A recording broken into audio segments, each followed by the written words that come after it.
தென்காசியில் ஆன்லைன் வர்த்தகத்தில் பணி வாங்கி தருவதாக கூறி போலியாக நேர்முக தேர்வு நடத்தி 40க்கும் மேற்பட்ட நபர்களிடமிருந்து சுமார் 80 லட்சம் மோசடியில் ஈடுபட்ட இளைஞரை மாவட்ட குற்றப்பிரிவு போலீசார் கைது செய்தனர்.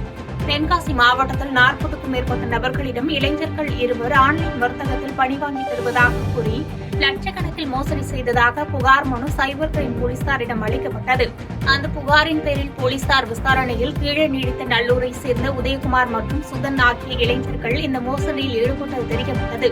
இந்நிலையில் உதயகுமார் சென்னையில் இருப்பதை அவரது செல்போன் கொண்டு உறுதி செய்த மாவட்ட குற்றப்பிரிவு போலீசார் சென்னை சென்று அவரை கைது செய்து தென்காசி அழைத்து வந்தனர்.